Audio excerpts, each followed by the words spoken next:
নমস্কার বন্ধুরা, আশা করি আপনারা সকলে ভালো আছেন। কাকলি কিচেনে সকলকে স্বাগত। আজকে আমি পাউরুটি দিয়ে মুখরোচক একটি টিফিন বানিয়েছি। তাহলে চলুন কিভাবে বানিয়েছি দেখা যাক।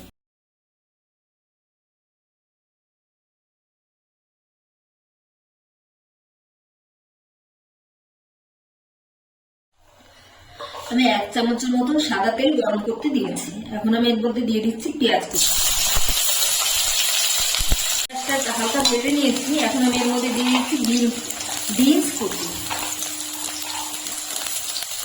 বিনসটা একটু নেড়ে নেবো। এখন আমি দিয়ে দিচ্ছি গাজর গ্রেট করে দিয়ে দিচ্ছি।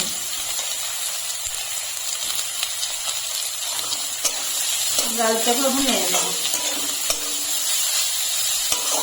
দিয়ে দিচ্ছি স্বাদ মতন লবণ, দিচ্ছি সামান্য হলুদ গুঁড়ো, আর দিচ্ছি লঙ্কা গুঁড়ো।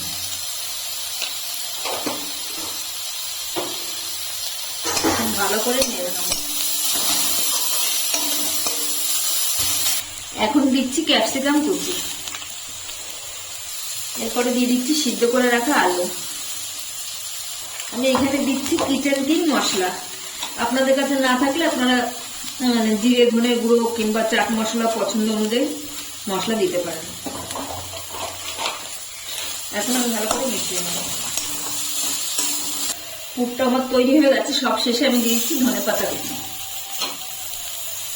এখন ধনে পাতাটা একটু নাড়িয়ে মিশিয়ে নিয়ে আমি নামিয়ে নেব। এখানে আমি 3 চামচের মতন কর্নফ্লাওয়ার দিলাম। দিয়ে দিচ্ছি স্বাদ মতন লবণ, দিচ্ছি কিছুটা জোয়ান, আর দিচ্ছি চিলি ফ্লেক্স।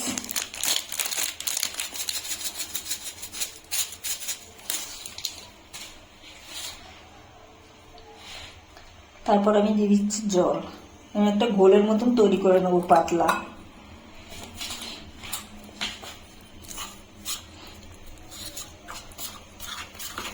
এই দেখুন কর্নফ্লাওয়ারটা দিয়ে পাতলা এরকম পাতলা ঘোল তৈরি করে নিয়েছি।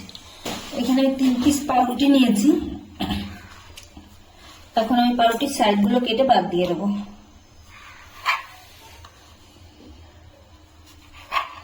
এখন পাউরুটিটাকে আমি 4 টুকরো করে নেব।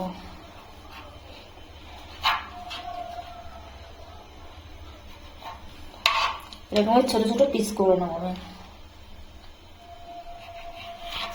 এখন আমি যে পুরটা তৈরি করে রেখেছিলাম, পুরটা নিয়ে পাউরুটির উপরে দিয়ে দেব।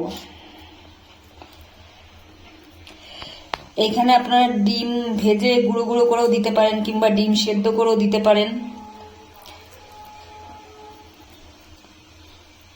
আপনাদের পছন্দ অনুযায়ী মশলা দিতে পারেন। চিজ উপর থেকে চিজও দিতে পারেন। আমি কিছুই দিচ্ছি না। এখন উপর দিয়ে আরেকটা আমি বসিয়ে নিলাম।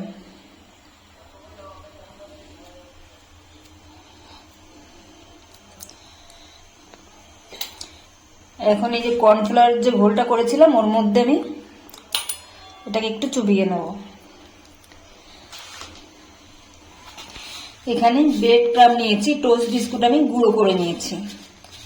টোস্ট বিস্কুট আর পাউরুটির যে সাইডগুলো ছিল সেইগুলো একসঙ্গে গুঁড়ো করে আমি ব্রেড ক্রাম্ব বানিয়েছি। এখন এইভাবে সবগুলো তৈরি করে নেব। সবগুলো আমি এইভাবে তৈরি করে নিয়েছি। এখন ভেজে নেব।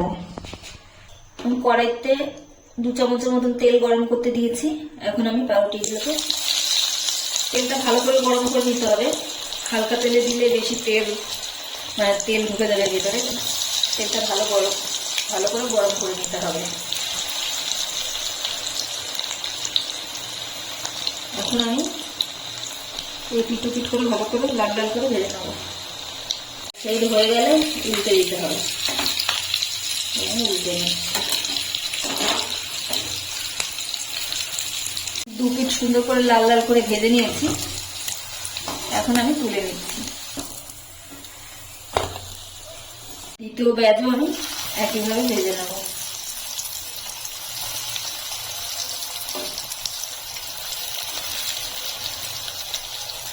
রেসিপিটি তৈরি হয়ে গেছে। ভিডিওটি যদি ভালো লাগে তাহলে একটা লাইক করবেন, সাবস্ক্রাইব করবেন এবং কমেন্টে জানাবেন কেমন হয়েছে।